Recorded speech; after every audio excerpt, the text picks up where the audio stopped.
Every little thing you think that you need.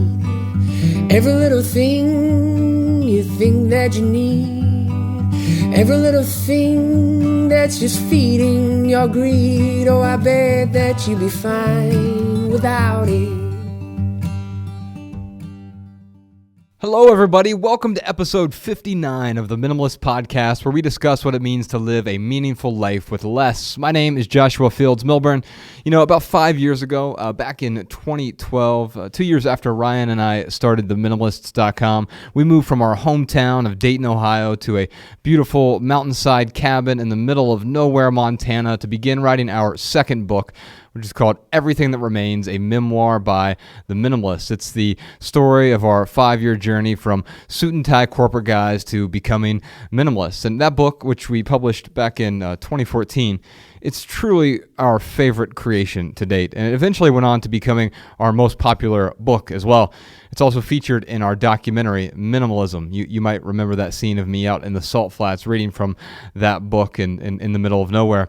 Well, Everything That Remains has been available in paperback as well as a ebook for the last 3 years, but we recently asked our friend Justin Malik, he's the talented narrator over at the Optimal Living Daily podcast. We hired him to turn Everything That Remains into a beautiful, full-length audiobook, just like he did with our essay collection, Essential, and our self-help book, which is called Minimalism, Live a Meaningful Life. Well, guess what?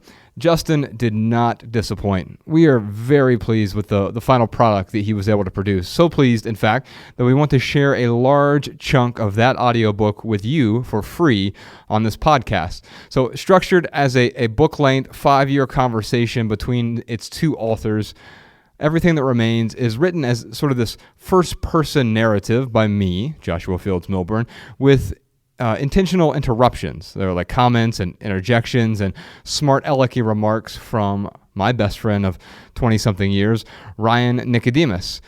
So what you're about to hear is the first hour or so of Everything That Remains, read by Justin Malik. And we're really happy with how he was able to structure the shift in points of view, because there are interruptions throughout the book. He was able to use different voices to shift from my point of view to Ryan's point of view. And I just felt like that structure perfectly captured what this book was in one audiobook. Now, just to be clear, this isn't just a snippet or a free sample of the book. And we're not just publishing this podcast just to encourage you to purchase the full audiobook. Instead, we're giving you the book's first 3 chapters. It's where Ryan and I detail many of the vapid but also terrifying life events that led us to simplifying our lives.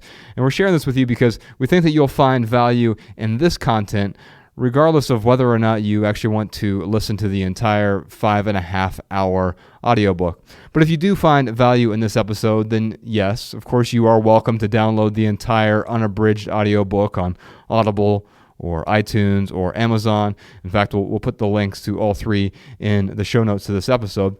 So whether you listen to the entire audiobook or just this first hour or so here on this podcast for free, we really hope that you find value in what we've created for you. Okay, that's all for now. Enjoy this audiobook episode of Everything That Remains. Oh, wait, one other thing. We're bringing simplicity to your city.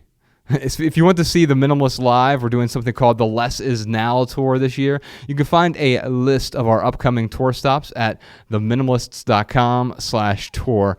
There you can also sign up for our email newsletter to be the first to hear about any new events that we announce. Okay, that is actually it for now. We hope you enjoyed this audiobook episode of Everything That Remains, a memoir by the Minimalists.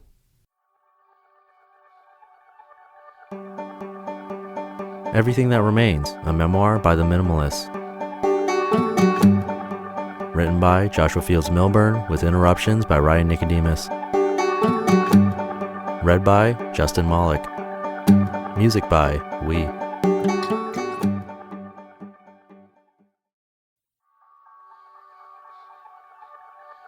So yo then, man, what's your story?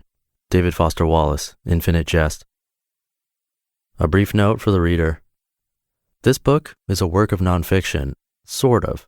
You see, all characters and entities herein really are real, and all the events actually did happen, but sometimes we had to make stuff up, e.g. specific dialogue, precise dates, the various colors of the sky. Structured as a book-length 5-year conversation between his two authors, everything that remains is written as a first-person narrative by me, Joshua Fields Milburn, with intentional interruptions, comments, interjections, and smart alecky remarks from Ryan Nicodemus. This structure is somewhat mimetic of our in-person interactions, i.e. we like to interrupt each other a lot. In this book, occasionally you'll hear Ryan's interruptions, like this one. It's worth noting that a handful of names, persons, and corporations were changed to avoid pissing off certain folks, and to avoid pissing on them as well. We also took occasional creative liberties to aid the flow and continuity of the book, which was attenuated, necessarily, from more than 1,000 pages at its bloated nadir to its current slender tome. And it's almost certain that Ryan and I misremembered or couldn't agree on some people and events, and yet these misremembrances are, in a weird way, still true. After all, truth is perspectival, isn't it? For want of a better descriptor, we decided to call this book a memoir. Trust me, I realize how pretentious it sounds to have written a memoir at 32, but it's not really a memoir, more like a bunch of life lessons explored in a narrative format, which allowed Ryan and me to flesh out many of the topics we touch upon at our website, theminimalist.com, expanding on those topics by way of storytelling and conversation. When Joshua says storytelling and conversation here, I think he's saying that much of the syntax in this book is meant to take on the brain voice as you get closer to the consciousness of the author-narrator. While writing this book, we wanted to preserve an oralish, tumbling words out loud feels of the work. Hence you will sometimes see run-on sentences, passive construction, progressive tenses, unconventional compound contractions, compound conjunctions, compound words that aren't necessarily real words, e.g. living room, peanut butter, bumper sticker, food bank, and other intentional grammatical faux pas in the writing. These stylistic devices are used to advance a narrative in a meaningful, more realistic way. They also, hopefully, help sculpt the conversational tone of the book. Besides, autobiography sounded too stiff and stilted, a title reserved for more important folk, presidents and tycoons and child actors with drug problems. If you hate the whole idea of calling this thing a memoir, then please feel free to call it something else. Call it a prescriptive nonfiction novel. Call it a personal history. Call it a recipe book for a more meaningful life. Call it whatever you want. I won't mind. JFM. Part 1. Everything. 1. Fluorescent Ghosts. December 2008. Our identities are shaped by the costumes we wear. I'm seated in a cramped conference room surrounded by ghosts in shirt sleeves and pleated trousers. There are 35, maybe 40 people here, middle managers, a lot of us, mostly Caucasian, mostly male, all oozing apathy. The group's meeting complexion is that of an agoraphobe. A Microsoft Excel spreadsheet is projected onto an oversized canvas pulled from the ceiling at the front of the room. The canvas is flimsy and cracked and is a shade of off-white that suggests it's a relic from a time when employees were allowed to smoke indoors. The rest of the room is aggressively white. The walls are white, the ceiling is white, the people are white, as if all cut from the same materials. Well, everyone except Stan seated at the back of the room. Cincinnati's population is 45% black, but Stan is part of our company's single-digit percentage. His comments, rarely solicited by executives, are oft dismissed with a nod and a pained smile. Although he's the size of an NFL linebacker, Stan is a paragon of kindness. But that doesn't stop me from secretly hoping that one day he'll get fed up with the patronizing grins and make it his duty to reformat one of the boss's fish-eyed faces. You can't miss the enormous Broadspan logo on the wall behind us, a rapacious-looking line-drawn eagle, soaring, its wings outstretched, clutching the company's side-by-side vowels in his talons. Right here, right now, our occult tagline is typeset below the logo in Helvetica bold. If you say right here, right now repeatedly, it begins to take on a sort of metaphysical edge, a profound truism the skinny tie guys in marketing didn't intend. We are currently landlocked in the middle of the 11th floor. This is the final Monday sales meeting of the year. Not a single beam of natural light can be seen from my vantage point. Seated between my boss and my boss's boss, both of whom have Irish surnames and are nearly indistinguishable from one another, the air stinks of industrial-strength cleaning supplies and years of resentment. Every seat at the large Formica conference table is full, so a handful of latecomers are forced to stand, congregating toward the back of the room as if waiting to give confession. The table is littered with printed spreadsheets and half-empty Starbucks cups.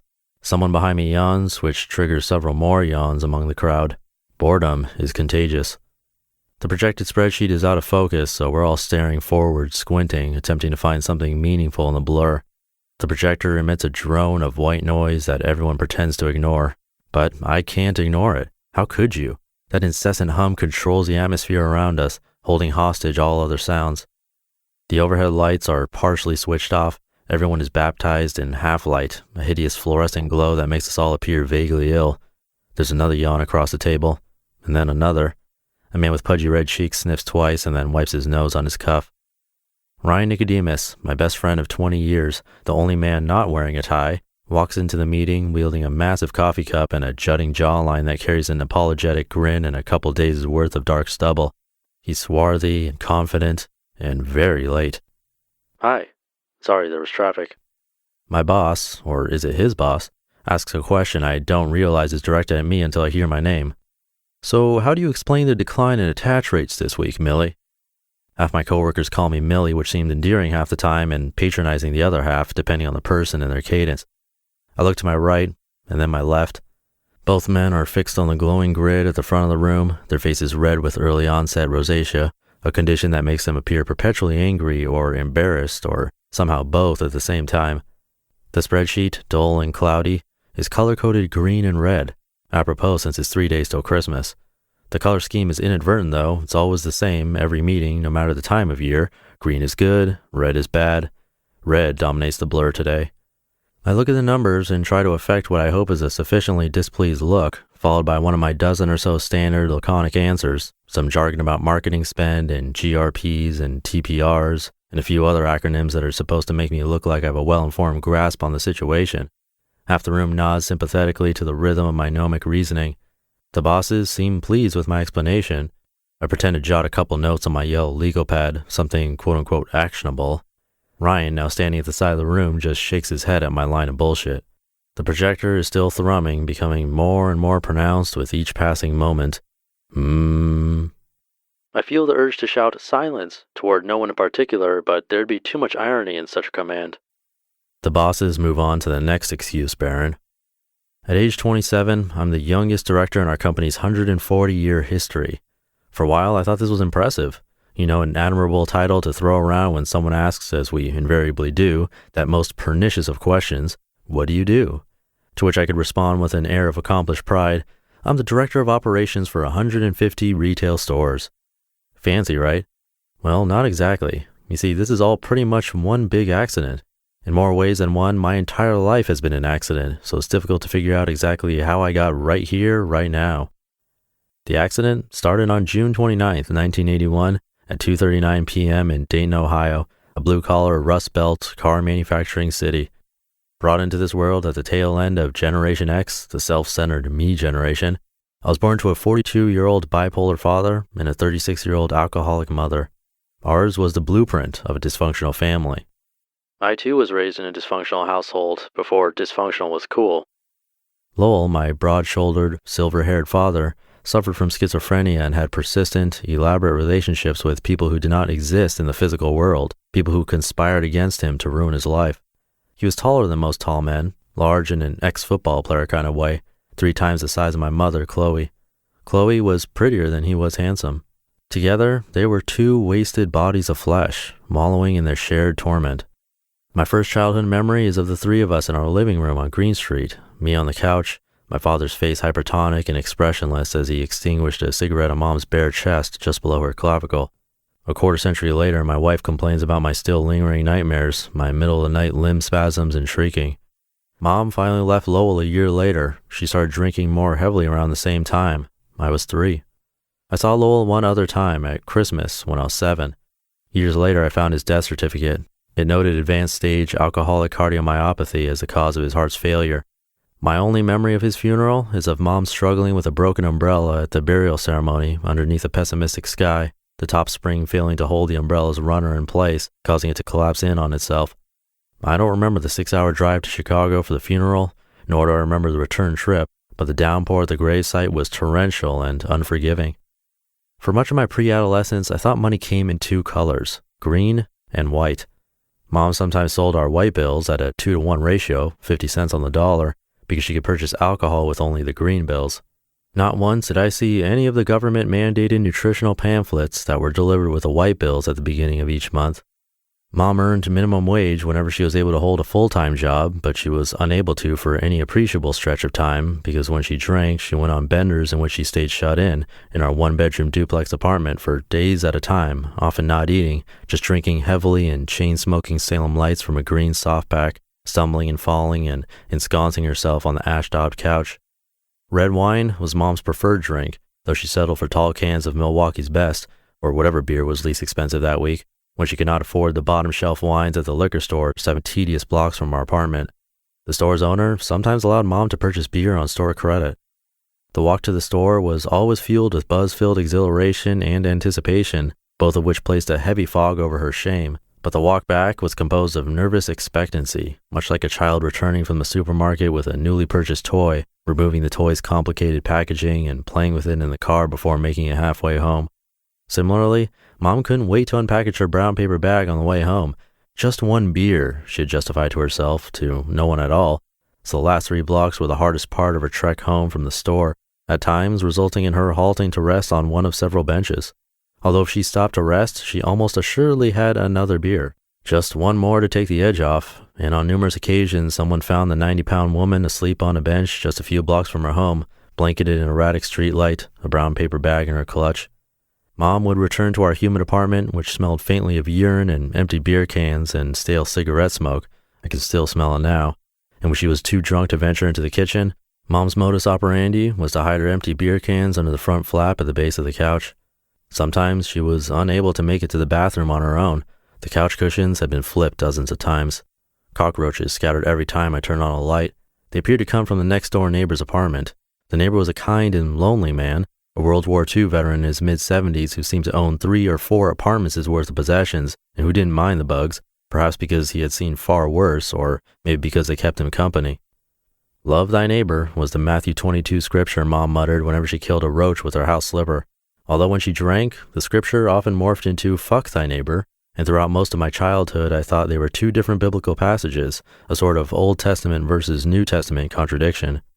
Mom was a devout Catholic. She prayed daily, several times a day in fact, rosary beads dangling, praying until her right thumb and nicotine-stained forefinger formed calluses, rotating through the string of beads, mouthing the same old Our Fathers and Hail Marys and even AA's Serenity Prayer, asking God to please take this from her, to please cure her of her disease, her dis-ease. Please, God, please. But prayer after prayer, Serenity was a no-show. To my prepubescent self, God seemed to be either malevolent or impotent or maybe even both, if he existed at all. I'd have to remove my shoes to count how many times our electricity got shut off on Warren Street. I drove by that same duplex not too long ago. It was boarded up and vacant, which happened far more frequently at our apartment than our neighbors. When the lights went out in winter, and it was too cold to stay home, Mom and I had special quote-unquote sleepovers at various men's houses. One of these men, a large man who wore a tie, which seemed unusual since none of the men in our neighborhood wore ties except on Sundays, was later convicted of several counts of child molestation. Mom regularly slept afternoons away while I played G.I. Joe with a meager collection of action figures, carefully placing each figure back into plastic bins in an organized and methodical way whenever I was done, controlling the only thing I could control in my disorderly world, systematically separating the good guys into one bin and the bad guys into another bin and their weapons into yet a third bin. Every so often, few of the men switched sides from bad to good and vice versa. Ah, so this is where your OCD began. Grocery bags would sometimes materialize at our doorstep next to the gap where the 3 missing wood planks used to be on the weather-stained, deteriorating porch. Mom said she had prayed to St. Anthony and that he had found us food. There were extended periods of time when I subsisted on St. Anthony's peanut butter and white bread and packaged sugary foods like Pop-Tarts and fruit roll-ups. I fell off that same porch when I was 7. A rotted wood plank gave way under the weight of my pudgy pre-adolescent body, launching me face first toward the sidewalk 4 feet below. There was blood and crying and a strange kind of dual panic. Panic about the blood flowing from my chin, staining my clothes crimson. Panic about Mom, who remained immobile on the couch when I ran inside the house screaming, arms flailing, unsure of what to do. The lonely walk to the emergency room was just over 2 miles. You can still see the scars from that fall today. Each day after elementary school, I'd walk home to an empty house while Mom worked a second shift job, or I'd come home and open the door and find Mom passed out on the couch, a cigarette still burning in the ashtray, an inch and a half of undisturbed ash burnt down to almost a filter. It's like she misunderstood the term stay-at-home mom. My first grade teacher referred to me on more than one occasion as a latchkey kid, but I didn't know what that meant. I made friends with various elements of certain fringe social blocks, but never attempted to adapt to their tenets or fully integrate into any one particular group. I moved through junior high on this fringe, and by the time I hit puberty and then high school, nearly all my friends were kids from the neighborhood, juvenile delinquents and drug dealers, all my age or a few years older.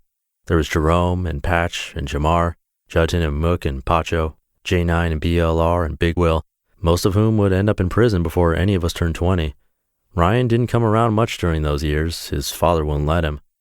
By age 14, I carried all the responsibilities of an adult, unconcerned with curfew, spending my evenings and weekends washing dishes for $4 an hour at a local chain restaurant that seemed to cater only to geriatrics. On my 16th birthday, Mom surprised me with the gift of sobriety, an electric typewriter, the latter of which came from a pawn shop on the other side of town. I was uncertain where the sobriety came from. At first, I thought of it as one of the many bouts where Mom would stop drinking for a short duration. She'd stopped drinking for several consecutive months in the past, and then I thought I'd eventually return home late one night and find her once again off the wagon. But this time was different. This time Mom kept her seat on the wagon. It was unclear what triggered this newfound vigor for a life of temperance, and it was hard to swallow after watching her struggle for so many years. And yet every night when I returned home, I tentatively placed the key in the lock and cringed when I opened the door, fully expecting to see Mom sprawled out on the couch, semi-conscious with an inch and a half of ash dangling from the tip of a burning cigarette. Every time I came home, though, she was awake and friendly and productive, an abstemious new woman. Within a few months, Mom found a better than minimum wage job at a local attorney's office, and we moved to a slightly nicer apartment without cockroaches, a cul-de-sac neighborhood on the other side of town. I even transitioned from white bread and Pop-Tarts to hearty, home-cooked meals. But every day I opened that door, the feeling never changed, and not knowing whether she was going to return to drinking was in many ways worse than coming home to her drunk and passed out. It was a different kind of hell knowing that any day she could relapse because that was all I knew. That was what she was supposed to do, what was normal. I moved out of Mom's home the day I turned 18, toting a large duffel bag, my electric typewriter, and a decade of future regrets. I was convinced that if I got a job and made enough money, I could circumvent Mom's path. I could somehow achieve happiness. Ah yes, the American dream. Happiness. Buy stuff, and it will come. So I spent my 20s traversing the corporate ladder. Fresh out of high school, I skipped the college route and found an entry-level sales job with Broadspan, a large telecom company that quote-unquote let me work 6, sometimes 7 days a week, 10 to 12 hours a day. I wasn't great at it, but I learned how to get by, and then how to get better. I bought a big screen TV, a surround sound system, and a stack of DVDs with my first big commission check. By 19, I was making $50,000 a year, more than I ever saw my parents bring home, but I was spending $65,000. So maybe money wasn't going to buy me happiness, or maybe I just needed to adjust for inflation. So I worked harder, seeking a higher income, putting in more hours as my 20s evaporated. I celebrated my first big promotion at age 22, the same way I imagined anyone would. I built a house in the suburbs, financed with 0% down. Everything in my culture reaffirmed this decision, even told me I was making a solid investment. This was 5 years before America's housing bubble burst. It wasn't just any old house, though. It was an oversized 2-story monstrosity with 3 bedrooms, 2 living rooms, and a full-size basement. The ping pong table I hardly used came later, also financed. There was even a yard bordered by a white picket fence. I shit you not. Soon after building the house, I married a wonderful woman, but I was so hyper-focused on my supposedly impressive career that I hardly remember the ceremony. I know it rained that day and that my brown-eyed bride was beautiful. I remember fleeing to Mexico for our financed honeymoon after the wedding, but I can't recall much else. I don't even remember the exact date of our nuptials. When we returned with sunburns and gold-banded fingers, I got back to work, filling our 2-car garage with luxury cars and our new home with fancy furniture and appliances, stacking debt on top of debt in the process. I was in the fast lane, barreling toward the American dream, a few years ahead of my contemporaries, who were all spending likewise, albeit 5 or so years later, rounding out their late 20s. But I was ahead of the curve, an exception, right? After a series of promotions, store manager at 22, regional manager at 24, director at 27, I was a fast-track career man, a personage of sorts. If I worked really hard and if everything happened exactly like it was supposed to, then I could be a vice president by 32, a senior vice president by 35 or 40, and a C-level executive, CFO, COO, CEO by 45 or 50, followed of course by the golden parachute. I'd have made it then. I just have to be miserable for a few more years to drudge through the corporate politics and bureaucracy I knew so well. Just keep climbing and don't look down. Misery, of course, encourages others to pull up a chair and stay a while. And so 5 years ago, I convinced my best friend Ryan to join me on the ladder, even showed him the first rung. The ascent is exhilarating to rookies. They see limitless potential and endless possibilities, allured by the promise of bigger paychecks and sophisticated titles. What's not to like? He too climbed the ladder, maneuvering each step with lapidary precision, becoming one of the top salespeople and later top sales managers in the entire company. One of? Try the top. Get it right, Millie. And now here we are, submerged in fluorescent light, young and ostensibly successful. A few years ago, a mentor of mine, a successful businessman named Carl, said to me, "You shouldn't ask a man who earns $20,000 a year how to make $100,000. Perhaps this apothegm holds true for discontented men and happiness as well. All these guys I emulate, the men I most want to be like, the VPs and executives, aren't happy. In fact, they're miserable. Don't get me wrong, they aren't bad people, but their careers have changed them, altered them physically and emotionally. They explode with anger over insignificant inconveniences. They're overweight and out of shape. They scowl with furrowed brows and complain constantly as if the world is conspiring against them, or they feign sham optimism which fools no one. They're on their second or third or fourth marriages, and they almost all seem lonely, utterly alone in a sea of yes men and women. Don't even get me started on their health issues. I'm talking serious health issues: obesity, gout, cancer, heart attacks, high blood pressure, you name it. These guys are plagued with every ailment associated with stress and anxiety. Some even wear it as a morbid badge of honor, as if it's noble or courageous or something. A coworker, a good friend of mine on a similar trajectory, recently had his first heart attack at age 30. But I'm the exception, right? Really? What makes me so different? Simply saying I'm different doesn't make me different. Everyone says they're different, says they'll do things differently, says things will be different when I'm in charge, or I just need to sacrifice a few more weeks or months or years until I make it there. But then we get there, wherever there may be, and then what? We don't work less. Any man who thinks he is going to work less after getting a promotion is setting himself up with a poor expectation, one that will lead to pain and disappointment in the long run. If anything, we work more hours, more demand, more responsibility. We are dogs thrashing in the collars of our own obligations. On call like doctors, fumbling through emails and texts and phone calls on the go, tethered to our technology. But unlike doctors, we're not saving anyone. Hell, we can't even save ourselves. Someone yawns across the table, either Travis or Kent, or was it Sean? And now I'm yawning.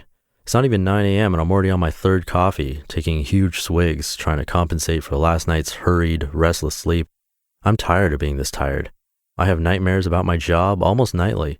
The nightmares often involve my boss yelling at me or asking me to do something I don't know how to do.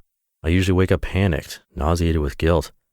The projector is producing the sedulous sounds necessary to keep its blurry image illuminated. My phone, a corporate-issued BlackBerry, vibrates on the table in front of me. My mother's name, Mom, ignites the caller ID. I click the ignore button to extinguish the screen. I haven't spoken with Mom since when? Like Thanksgiving? Has it been that long?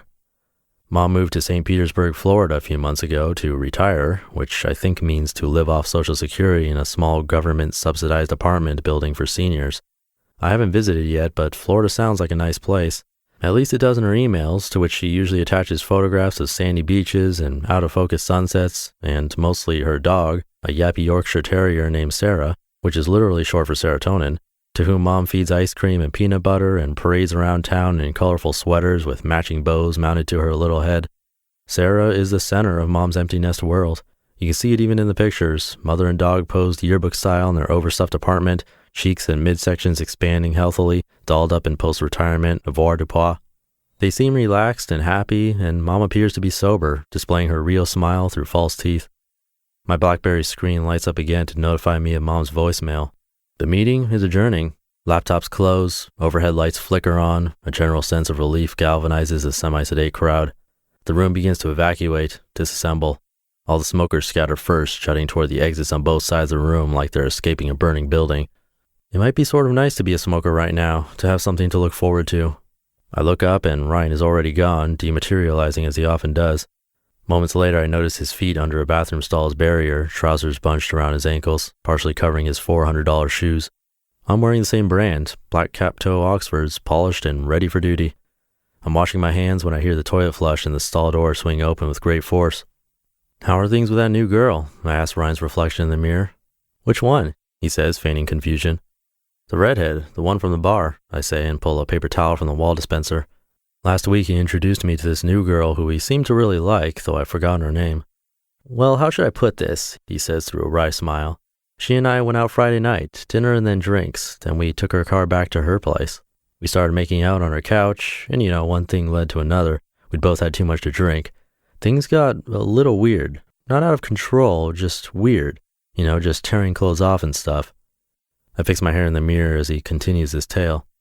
Anyway, we both passed out at like 3 a.m, but she had to be at work at like 8, so I slept in and told her I'd just walk to my car, which wasn't that far away, maybe like a mile or so no big deal, right? But the next morning, I couldn't find my underwear or my belt, and my jeans were ripped down the front of the zipper and her glitter was all over me. Glitter? My walk of shame looked like I'd hooked up with an undomesticated unicorn. I looked at him with half scorn and half envy. Although he was married at 18, Ryan has been divorced for 5 years, the same amount of time I've been married. I have it in my head that he is living the ideal life, having fun, doing interesting things, dating attractive women. I, on the other hand, am hardly having sex at all. My primary sexual relationship is with my left hand. What did you think about that episode of CSI Miami last week? Ryan asks, changing the subject, his hands under the running faucet. I couldn't believe it either. A burly Chad Ratcliffe, director of some ambiguous department, butts in. He sort of just surfaced out of nowhere. I honestly can't figure out where he comes from half the time. At age 30, he's a dozen belt buckle holes past his high school prime, and accordingly, he shouldn't be as nimble as he is when he weaves in and out of conversations. He continues muttering before I can respond. That the guy with the Yankees hat was the guy who committed the murder earlier in the season. What a great ending. A great way to end the season. Never saw that coming, did you? Like I was saying, I haven't seen the last episode yet. I DVR'd it for tonight, I say, soused with annoyance. Oh, my bad. Well, it wasn't that great anyway. Chad backpedals, pirouettes, and exits the restroom without grabbing a paper towel, his hands still dripping. Ryan looks at me and shrugs. The hallway leading to the elevator bank is mental hospital white, steeped in vivid fluorescence, a windowless corridor inside this million-windowed building. I'm frustrated. All I can think of as I walk toward the elevators is how much I was looking forward to watching CSI Miami this evening, the highlight of my day. I imagine myself sprawled out on my couch, parked in front of my big screen, high-def television with the surround sound going, sunk into the soft leather, laptop on my lap, responding to emails while David Caruso and his team of Capcom scientists solve crimes in the steamy tropical surroundings and cultural crossroads of South Florida, just a few hours south of where my mother lives. It's not even 9:30 in the morning and a coworker has already managed to ruin my evening. I remove 4 Advil from my briefcase, wash them down with coffee. The elevator dings, and when the doors open, the tiny vessel regurgitates a handful of employees, leaving one other person in the elevator, our company's CEO, Rod Bracken. Rod is a man with whom you don't want to share an elevator. People, in fact, go way out of their way, taking massive, often irrational precautions to avoid the intimidating pseudo-interrogation that inevitably occurs during an elevator ride with Rod. I would personally run a half marathon in stilettos to avoid being in the same claustrophobia-inducing space as him. But it's too late for me, and so I step on board and press the button for the 16th floor. I can do this. It's just a few floors. Hey, Jason, good to see you. Rod's false excitement interrupts my thoughts. I'm not sure why he thinks my name is Jason. He has likely mistaken me for Jason Epperson, a colleague of mine who has a somewhat similar role but who is also a foot shorter than me. Tallness-wise, Rod is situated somewhere between tall and very tall, roughly my height, yet he seems to tower over me. He is expensively dressed, tailor-made everything, his posture bespeaks elitism. So far removed from my world, it's impossible to imagine him grocery shopping or folding laundry or jamming change into a parking meter. He speaks in a gruff smoker's voice, not unlike that of a conservative talk show host. There's a 100% chance he voted for G.W. Bush, twice. But then again, I might have too. It's what you're supposed to do in this circle. How's it going out there in the stores, Jason? He asks, a candid smile pasted on his weathered face. Rod is savagely tan. He extends a large hand for me to shake. His grip is devastating. He knows I'm in charge of a slew of retail stores, but what he doesn't realize is that I'm also director, which paradoxically means I don't actually spend that much time in the stores I'm in charge of, mainly because I'm here, downtown, wasting away in meeting after meeting, marketing meetings, product meetings, P&L meetings, operations meetings, merchandising meetings, customer churn meetings, vendor meetings, customer retention meetings, human resource meetings. Sometimes we have pre-meeting meetings, that is, meetings about upcoming meetings. I wish I were kidding. I consider explaining all this to Rod, but I refrain and instead reply with a delicate balance of vagueness and specificity, strategically crafted BS laced with a few data points that I hope will keep my particular brand of BS from sounding like, complete BS. The elevator might as well be moving backward at this point. It's just now dinging for the 12th floor. Rod looks at me solemnly. Can he see through my cellophane layer of gibberish? Then, quite unexpectedly, the moving coffer stops with a jolt, and I'm saved when the doors part like a scene from the Bible, and he exits onto the plush, wood-grain 12th floor, the mystic executive floor. It's odd that the executive floor is on a lower floor than mine, as though one must traverse the depths of hell to make it back to purgatory. Rod looks back into the elevator, looks me in the eyes. "We need a good sales month out there. I'm counting on you, Jason," he says as the doors close between us. Relief washes over me.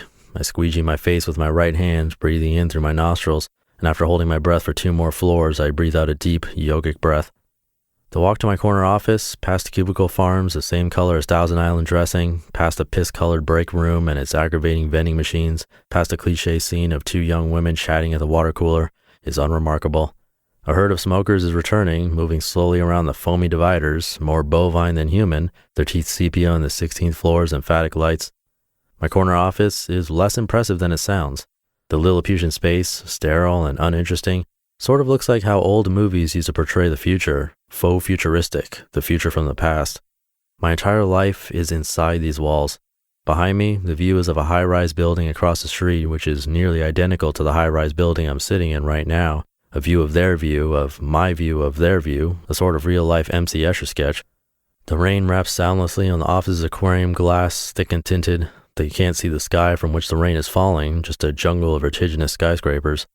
Without these tall buildings obstructing the view, you could see northern Kentucky from here, directly across the Ohio River, 4 blocks south of my office. I wake my computer from its slumber by jiggling the mouse vigorously. Phil Collins' percussion-heavy hit, In the Air Tonight, a song released the same year I was born, is seeping through my computer's tinny speakers, sating my Patrick Bateman-esque appetite for Collins' solo stuff.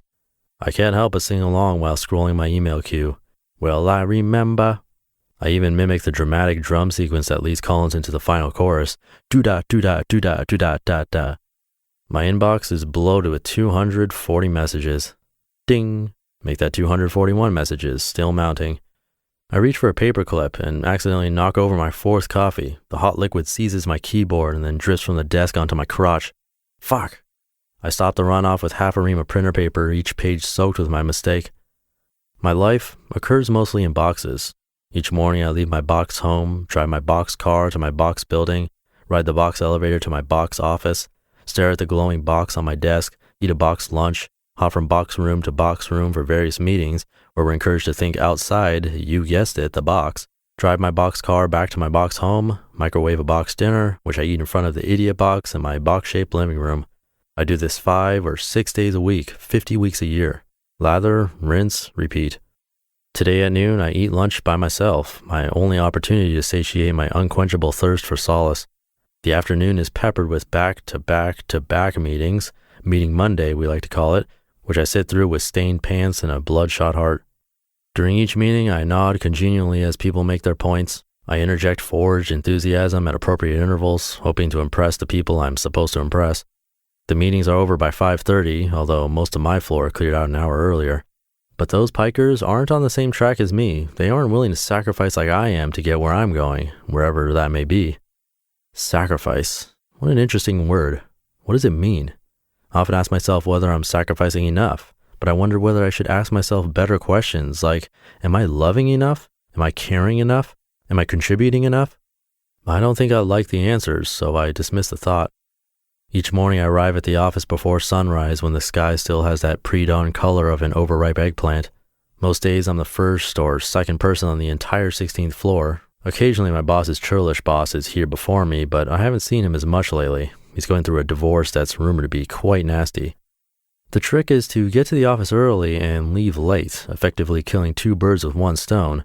1, the bosses are impressed by the sheer volume of hours worked, and 2, you get to beat rush hour traffic, which is important since I live in a distant exurb, a suburb of a suburb, a commuter town parked halfway between Cincinnati and Dayton. Even when there's no traffic, it takes me 45 minutes to drive home, 3 times that during rush hour. So I stick around the office most nights until 7, where it's just me and Omar, the friendly, ageless Nigerian cleaning guy who loves to overwater everyone's plants. "Would you like me to empty your trash, Mr. Milburn?" Omar asks, just as he does every night. "You can just call me Joshua," I remind him. "Yes, sir, Mr. Joshua," he says, and then removes a thin plastic liner from my wastebasket. "Merry Christmas," he adds before he wheels and exits my office. He stops by each night to empty my trash and to say hi. We've established a rapport. I probably have a better relationship with Omar than with 90% of my family. "Merry Christmas," I respond. I am seated in my office, catching up on the never-ending stack of emails and losing at solitaire. The winter sun has already set. A streak of blood-red twilight reflects off the windows across the street. I look down at my phone and remember to check my voicemail. "You have 8 new messages," the robotic Anglo-woman informs me. The second message is from Mom. Her voice takes over the speaker. "Honey, it's me. Can you call me back? It's important," is all the message says, followed by several seconds of silence as she struggles to hang up. Something's wrong. I can tell she's been crying. Her slurred cadence is outfitted in red wine, indicating a return to the bottle. Phil Collins, stuck on repeat, is still crooning through my speakers. I turn down the volume and dial Mom's number, but then pause, hovering over the send button, suspended in time. Moments go by staring at the phone screen, waiting. I'm not ready to bear the weight of whatever she's about to reveal. 2. Stray Age, October 2009. The atmosphere at Suncoast Hospice is so thick it's hard to breathe. The indoor lighting glows soft and placid. My chair sits next to Mom's bed, her small living quarters decorated with miscellanea, niceties strategically placed to make her feel at home, picture frames, artwork, and the like. Next to us, a complex machine with a pixelated LED screen is set up to monitor Mom's vitals. The machine is switched off. Tears burn my cheeks. I'm crying for the first time in my adult life. A picture of Mom and me, the two of us smiling on a beach, is perched on the nightstand. She's wearing a smile and a blonde wig in the photo. This morning, I received a call to let me know that things had taken a turn. "I better fly down," the nurse said. She tried to put Mom on the phone, but her speech was incoherent. She sounded unlike I've ever heard her, unlike I've ever heard anyone. Like a dying character from a bad movie, droning and gurgling, emitting vague sounds, not words. I told Mom I loved her, and hung up the phone and then booked a flight from Dayton to Tampa and called Ryan to drive me to the airport. I had spoken with Mom just yesterday. Her words then were slurred but semi-intelligible, and she was still conscious. Her short-term memory had been gone for at least a few months, ever since her cancer had metastasized beyond her lungs to her other vital organs and eventually to her brain, but her long-term memory seemed intact, everything still there, the good times and the bad, everything from our past frozen in time. I sat in the passenger seat in Ryan's truck as he shuttled me wordlessly to Dayton International, my thoughts swirling under traveling Midwest skies. We were driving north on Terminal Drive, less than a mile from the airport, when I received the call. Mom was pronounced dead at 2:47 this afternoon, October 8, 2009. Ryan hugged me, and I boarded my plane. The cab ride from Tampa to St. Petersburg was navigated by a friendly black man in his mid-40s, close-cropped salt and pepper hair, a good friend's smile. His radio spat out back-to-back Michael Jackson tunes. "You okay, man?" he asked, sensing my mood. "My mother's dying." I couldn't speak about her in the past tense. I hadn't even seen her body yet. "I'm sorry, brother," he said with condolence, turning up the radio to help me cope. "You Are Not Alone" played through the speakers, and MJ reassured me throughout the rest of the drive. It is almost 7 p.m. now, last light draining from the Florida sky outside Mom's Suncoast window, sunset coming through the blinds in long, repetitive slats. I've been here less than 5 minutes. Peace radiates from Mom's benevolent face, though it feels too cold to touch. Not cold, not icy, but it lacks life, the temperature of an object, not a person. My sobs are uncontrollable. I don't even notice their arrival until they're already there, a natural reaction like chemicals mixing to form an explosion or tectonic plates shifting, an earth tremor of emotion. She's tiny lying there, fragile and small, as if her gigantic personality never extended to the size of her body. I want to hug her, to lift her frail, wilted body and hold her, to somehow bring her back to life, back to this world, and tell her I love her, tell her I'm sorry and that I didn't know what to do, and that I wasn't the grown-up man I pretended to be, wasn't as strong as she assumed I was. I want to tell her that I would have done things differently. I want to yell this at her, at everyone. It seems we don't know how to love the ones we love until they disappear from our lives. I'm sorry, I say through the sobs. My shirt is wet. The room is inhabited by just me and what's left of my mother, her flesh, but not her. She's not missing, she's just not here anymore. I'm sorry, I repeat, rocking back and forth in my chair, a mental patient sway. I can feel the wreckage on my features. The tears are a strange catharsis, a release of every spasm of guilt and rage and regret.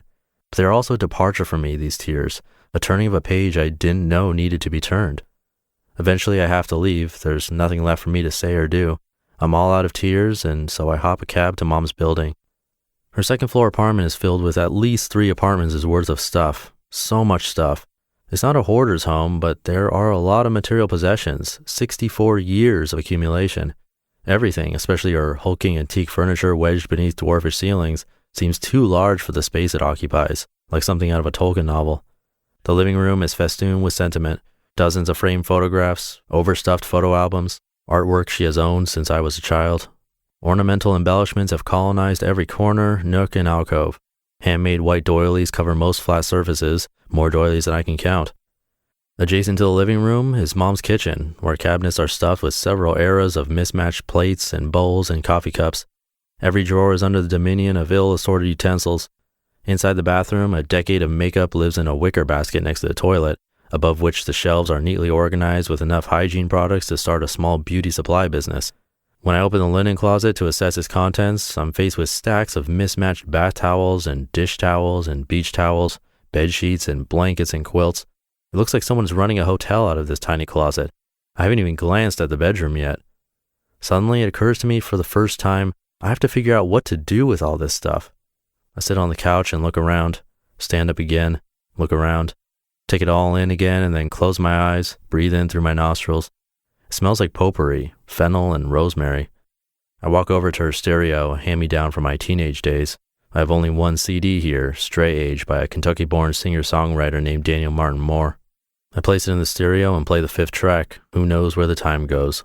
I've listened to this album every time I'm visiting Mom, 7 trips, 7 different weeks this year. Moore croons optimistically over soft piano and acoustic guitar instrumental. Ah, but you know, it's time for her to go. It's dark through Mom's window. The lights of downtown St. Pete lead to the bay, a sliver of which I can see from the living room. The water reflects the night sky, leaving everything bathed in 1,000 hues of dark blue that stretch beyond the horizon. I sink into the ash-colored couch, exhausted and unsure of what to do next.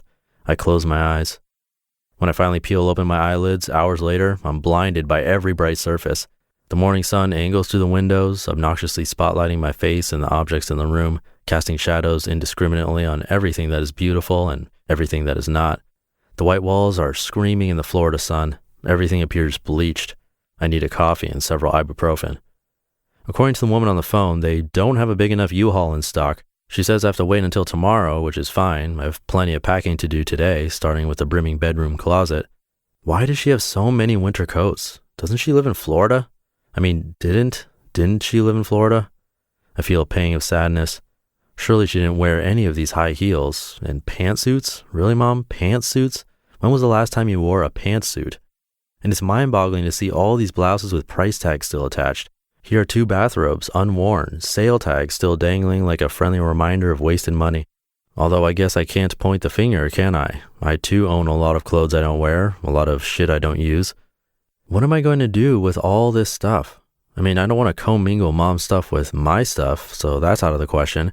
Carrie and I already have our house thronged with our own personal effects, our living room furniture in the living room, our bedroom furniture in the bedrooms, our entertainment room furniture and well, you get the picture. I don't even have room in our vast basement, not with all the bins and boxes and assorted plastic storage containers from the Container Store. Another phone conversation reveals that a storage locker in Ohio, one big enough to store most of Mom's possessions, is only $120 a month. I'm not great at math, but my back-of-the-napkin arithmetic unveils an annual fee that approaches $1,500. Not exactly a bargain, but I guess you've got to do what you've got to do, right? The contents under Mom's high-rise Queen Anne bed look like they were pulled from a bad mystery novel. There are several wicker baskets, picnic baskets, filled with stained, off-white table linens. She didn't even own a dining room table. Nearby, a boxed wedding dress takes up several cubic feet. Is it her dress? I hope not. My parents divorced in 1984, 1,000 miles from here. And what are these? 3 boxes, oddly labeled 3, 4, and 1. They look like cases of old printer paper. Kind of heavy. The cardboard is sealed with layers of brown tape. Here's a 4th box, numbered with a large numeral 2. Aha! Rearranging the boxes uncloaks the climax of this Dan Brown-esque mystery. 1, 2, 3, 4. But what is inside these boxes? The first box reveals the same contents as the second, which contains the same as the last 2 boxes. Old elementary school paperwork. My elementary school paperwork, 4 years of it. Grades, you guessed it, 1 through 4, each box littered with English, math, science, and more English writings. The original Joshua Fields Milburn writings. I bet those will be worth nothing someday.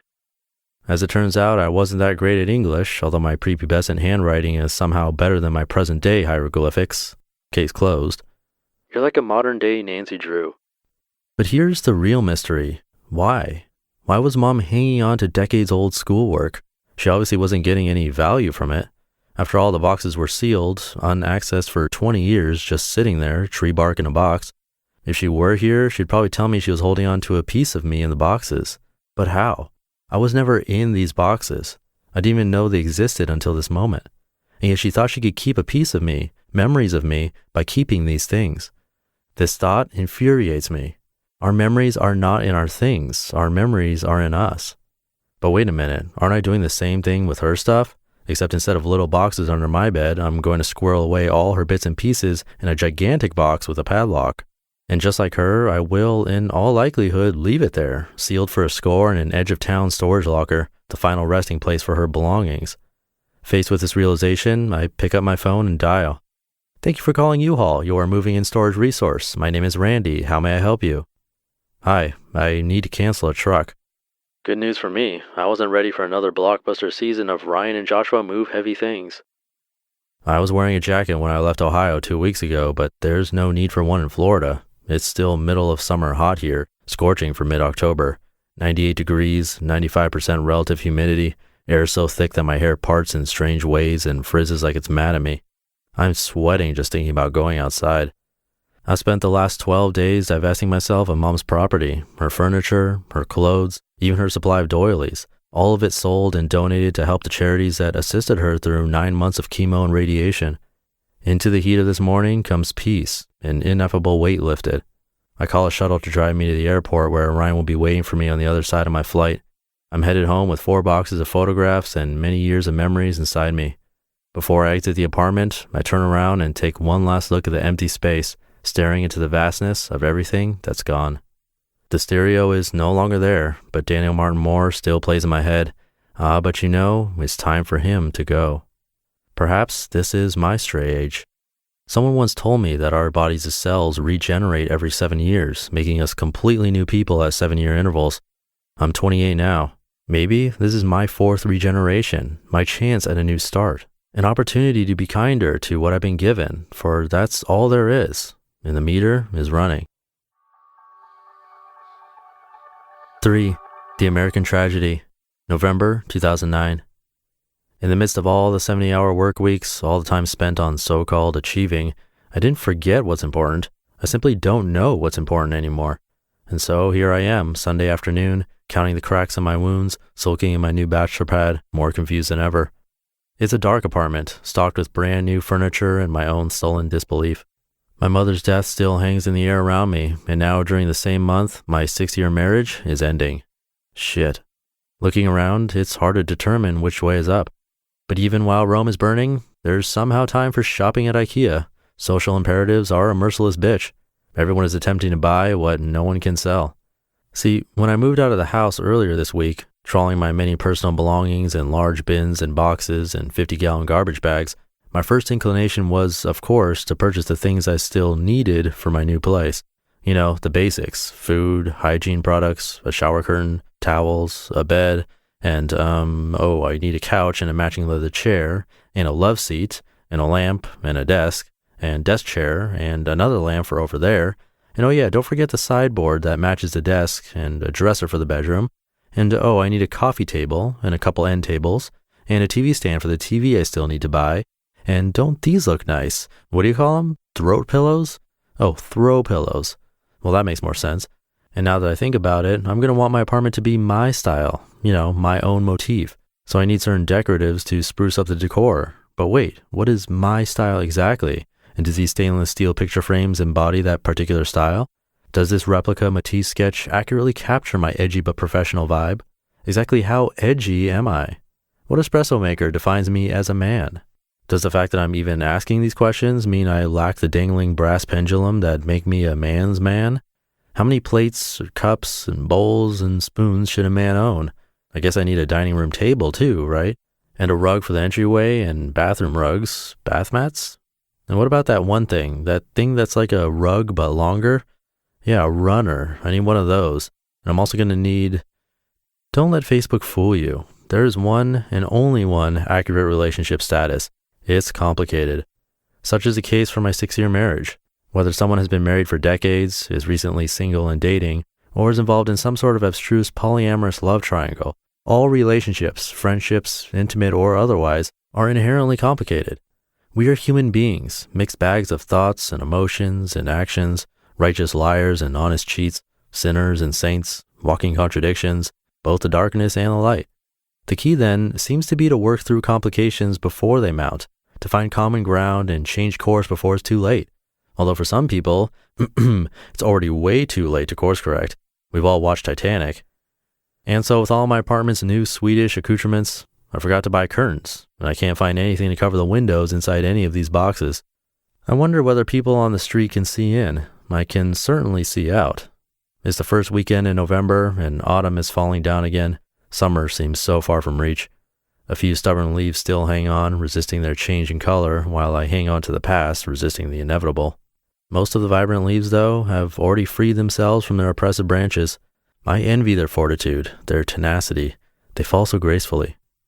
My fall, however, is not marked by grace. No, my fall feels abrupt, steep, like the rocky face of a jutting cliff. But there is no branch that oppresses me. If anything, I am the branch. I have created my own totalitarian regime, one in which I am the dictator and also the oppressed people, a perfectly solipsistic tyranny. My new furniture, pristine and showroom shiny, mocks me. A few framed photographs stare back at me with eerie yearbook smiles. They know I'm a fraud. I'm seated on the leather couch, overwhelmed by what I should do next. Every possible action seems daunting, insurmountable.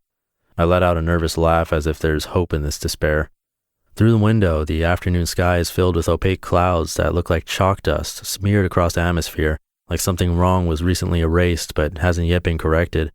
Questions pile amongst the wreckage. How did this happen? When did our love grow cold? What was the first sign?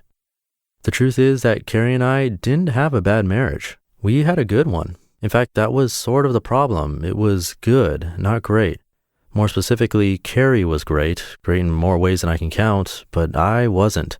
I just sort of drifted through the relationship, my priorities far off course.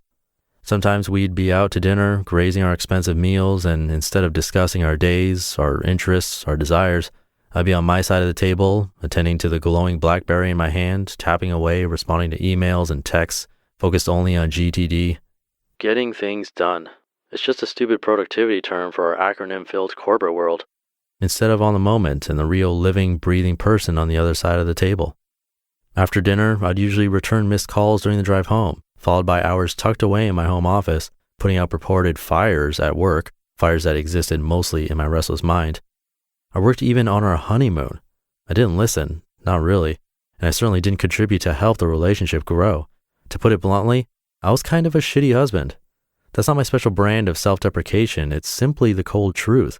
I never did anything egregious, but I hardly deserve a pat on the back for that. During our 6-year tenure, things spiraled without my knowing they were spiraling, and we grew in different directions. There were certain issues and concerns, important topics we should have discussed years ago. Children, short-term goals, long-term goals, interests, values, beliefs, desires. But we didn't. Well, I didn't. I avoided those topics like a boxer dodging jabs. This couch isn't as comfortable as it looks. All the shiny new items adorning my new dwelling don't make it feel like home. Much like the rest of my life, this apartment looks good, but it feels empty. I have to wonder, is this what my 18-year-old self would have wanted a decade after his emancipation? Sadly, yes, this is exactly what he yearned for. Material possessions, a well-paying job, an expensive car, this lifestyle, ostensible success. Comforted by conformity, not worried about the emotional price tag, nor the waves of hurt left in his wake. Look around. On the surface, there's nothing wrong, but I'm not convinced. The flames of consumption have licked at me from a young age. First, consumerism represented all the things I wanted but was too poor to afford as a kid. The video games, the logoed clothes, the nice car. But when I began to acquire these things, my thirst was not quenched. Instead, the threshold for pleasure changed, the bar raised with each new purchase, each promotion, each bit of faux extravagance. Like a cocaine high, it is never enough. I always want more. I'm like Pavlov's dog, salivating with adrenaline as the cash register dings its quiet celebration. Now what? Did it take getting everything I ever wanted to realize that everything I ever wanted wasn't what I actually wanted at all? I'm encircled by stuff, all the things I was supposed to have, all the things that were going to make me happy, fulfilled, free, but I feel boxed in. There's chaos inside me. If it's lonely at the top, then it sure is crowded and miserable at the bottom. Whatever this feeling is though, I think I need to feel it. I've been numb for so long and I'm ready to feel something, even this wretched pang of loss and spilled sadness. There's a large standing mirror on the other side of the room reflecting a reverse image of everything I'm confined by. All this stuff. I can see myself in the mirror too, a lotus eater. Is this what I've been waiting for my entire life? No, obviously not, and for the first time in my life, that's clear. I can finally see the pieces and how they might fit together, opaqueness washed away. I feel a twinge. I don't want this life. I want something different, a deliberate life, not some nightmare that I've been sold as the American dream. There's nothing wrong with shopping at IKEA, just as there's nothing wrong with owning a couch or a television or any of this stuff. The items themselves are not the problem. The real problem is me. The real problem is that for the last decade, the last 3 decades, I haven't questioned my unchecked consumption. But our pacifiers can pacify us for only so long. Desire always begets more desire. And thus the American dream is a misnomer, a broken, shiny thing, like a new car without an engine. There's blood on the flag, our blood. And in today's world of achieving and earning and endlessly striving for more, the American dream really just seems to imply that we are fat and in debt, discontented and empty, every man an island, leaving a void we attempt to fill with more stuff. Lots of stuff. My unassembled bed frame is strewn across the bedroom floor in 1,000 slatted pieces. Ryan agreed to come over today and help put it together so I can get the mattress off the floor. The assembly instructions don't have words printed on them, just a line drawing of a confused man attempting to put the pieces back together. There's a knock at the door, 6 or 7 rhythmic thumps. A glance through the peephole reveals Ryan in faded jeans, black t-shirt, and headphones. He's singing a song called She Likes Girls by a local musician named Griffin House. I've got a girlfriend, Ryan belts out an off-key baritone muffled by the door, and she does too.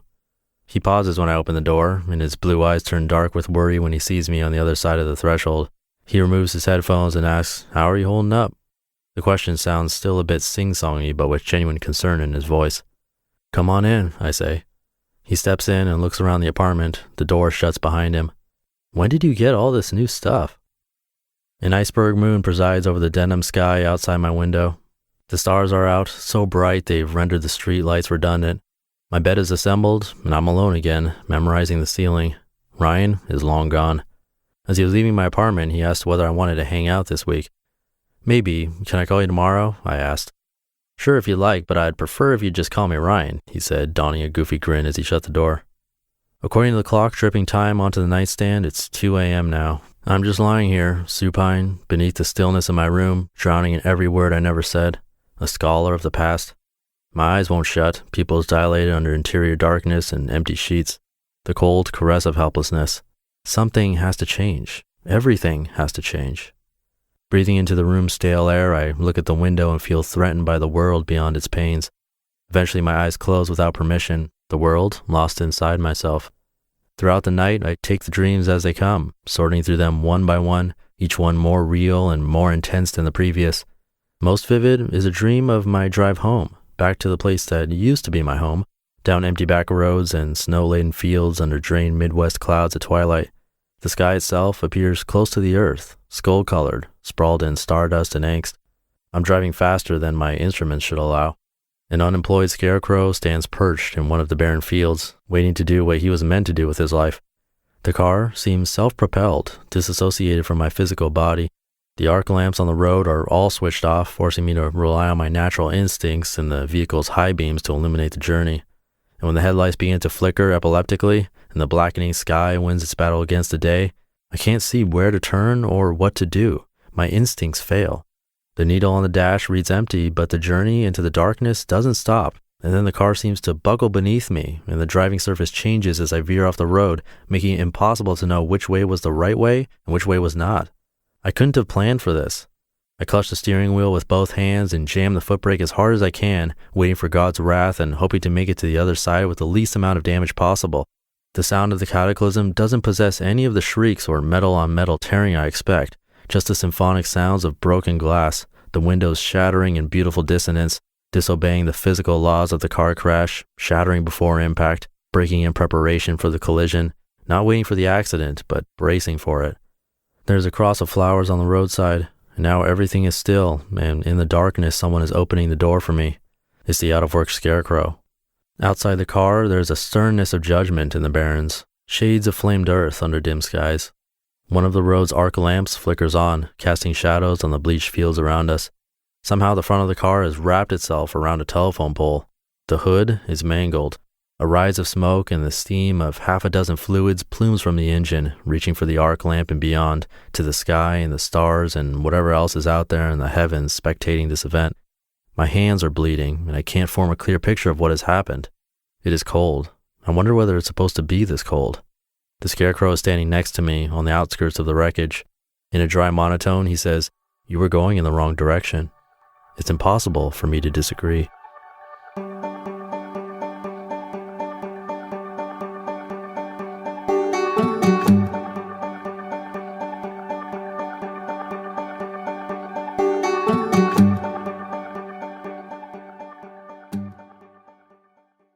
Finally, here are some voicemail comments and tips from our listeners. Hi, my name is Becca. I'm from Columbus, Ohio. I'm calling with a tip for Tracy, who commented in the episode about organization that her pantry was getting out of hand again. And this is a problem I have had also. I've gotten it down to a system. I discovered that part of the reason my pantry was getting out of hand is because I like adventures in food. So now I have my pantry organized by type. For me, that means I have a shelf for beans, for greens, for grains, another shelf for nuts, everything by type. But then I have a special area in my pantry for adventures. Like I like to bake, so I have a lot of flours, and there's a whole section just for different and interesting gluten-free flours like mesquite flour and coconut flour. And then when that section gets full, I know I put myself on a little bit of a ban. So one time, my chocolate shelf got really full, so I was on a chocolate buying ban until I used up my chocolate. I've also had a tea buying ban, just to help me really focus on enjoying those items that I have acquired and purchased. So I hope that is a helpful tip for you, just to help keep yourself in check with new and interesting foods. Hello, this is Lynn from South Africa. I've got a tip for those people that are looking through perhaps nostalgic paperwork. I'm looking through my daughter's baby boxes now and seeing what to keep and what to toss. A good idea would actually just to listen to the podcast while you're sorting through. It can be quite a emotional time, and you get wrapped up maybe in your old thoughts and memories, and then just to kind of bring clarification again, it's quite nice to be listening to the podcast and saying and reminding yourself why you're doing this. Hi, Josh and Ryan. My name is Michelle. I'm from Merrick, New York. I just wanted to thank you guys so much for your podcast today about your friend Stan, because it just reminded me of something else in my life. When my father passed away in 2008, he was a kind, giving, wonderful, altruistic gentleman, just like your friend Stan was, and he had so many great things, so many great stories I have about him, And I tend to hold on to those stories rather than sharing them because I'm always afraid I'm going to lose him if I share the stories. So it's just another thing to hold on to rather than letting it go. And I learned today when you shared your anecdotes and your stories that if I share my stories with my children, with my husband, little things that happened, fun stories when I was a kid with him or growing up with him, all the wonderful things, I was always afraid that if I gave them away, I would lose them. And really, if I give them away, just like you shared your stories with Stan today, maybe I will gain more enrichment from them. And I just wanted to let you know that it meant so much to me. And I'm still learning, but I'm hoping that I can figure out what needs to remain. All right, y'all, that's it for this episode. If you have a question for the Minimalists, give us a call, 406-219-7839. And if you leave here with just one message, we hope it's this: love people and use things, because the opposite never works. Thanks for listening, y'all. We'll see you next time.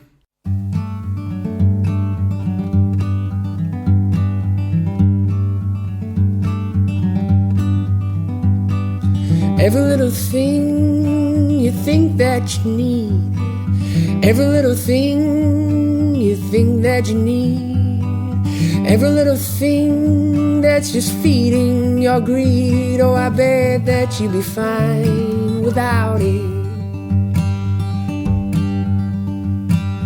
Every little thing that you gotta have, every little thing that you gotta have, you gotta reach for, and you gotta grab. Oh, I bet that you'd be fine without it. So tear your eyes away, or tear